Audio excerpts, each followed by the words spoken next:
Hi everyone, this is Jason Reynolds, New York Times best-selling author, and I'm here today to talk to you about my new novel, Miles Morales, Spider-Man. You ever feel like you got spidey senses? Like, you know that strange tingling feeling inside when your mom or maybe your teacher catches you doing something you knew you weren't supposed to be doing? Or maybe your spidey senses kick in when somebody else is hiding something? You know what it's like to feel like your life is falling apart before your very eyes? There's this one scene where Miles is at the school Halloween dance, and he's getting his spidey senses are going crazy, and he's all over the place, and he's feeling very strange, and he can't tell if it's something that's bad about to happen or if he's having some anxiety because of this young lady that he's trying to impress.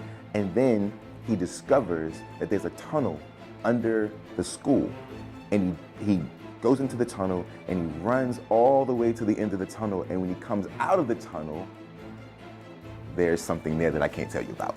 But what he sees when he comes out of that tunnel changes the entire story, and everything gets crazy from there on out. Can Miles face his struggles and save his friends and his family and his neighborhood? Find out in my new novel, Miles Morales, Spider-Man, at your Scholastic Book Fair.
I pledge allegiance to the flag of the United States of America and to the republic for which it stands, one nation, under God, indivisible, with liberty and justice for all.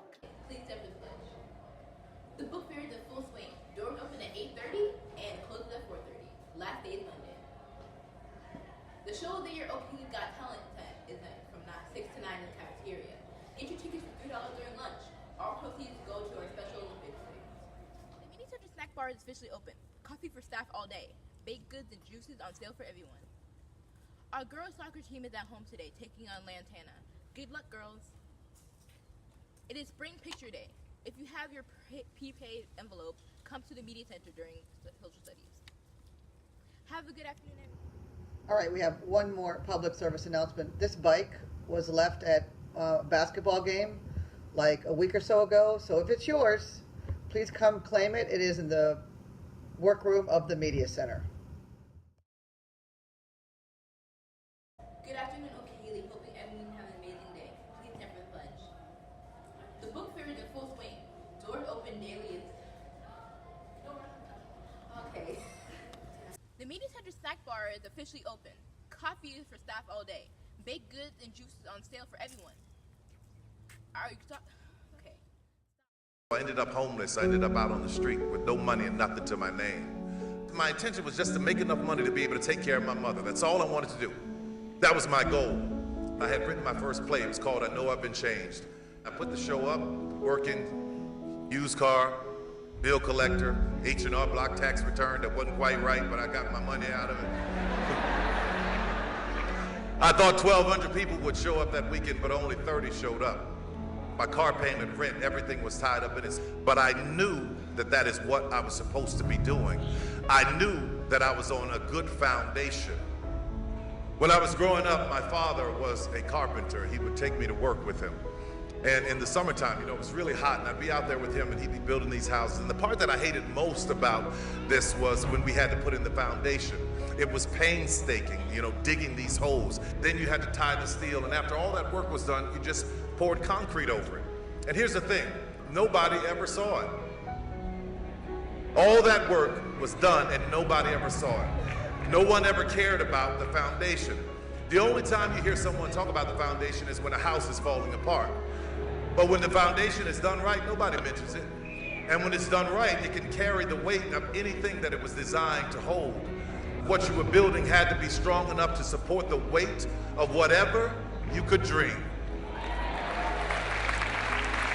And if you're like me, you are a huge dreamer. You had to have a foundation that is big enough and strong enough and bold enough to hold all of your dreams and handle them coming true. I need to warn you, it takes a while to build a dream. When you get out there in the world, I want you to remember something. What's in the well will come up in the bucket. So today I want to challenge you to know your intention as to why you do what you do. And I promise you, if your intention is right, you will be successful. But let me warn you what will happen when you're successful, because I don't want you to get out there and get caught off guard. At first, you're going to be celebrated. But when your success surpasses what your peers expect of you, then you will become a target. So now that you have set your intention, now that you have your foundation, let's talk about how to stay on course when the attacks come. As an artist, this is the art that I want to paint. Just as I will never do it, don't you ever change one brushstroke on your canvas because somebody doesn't like what you paint. You have the foundation. Know your intention. Know that it's not going to be easy, but just keep yourself on track. Know the value of what is already down in your well.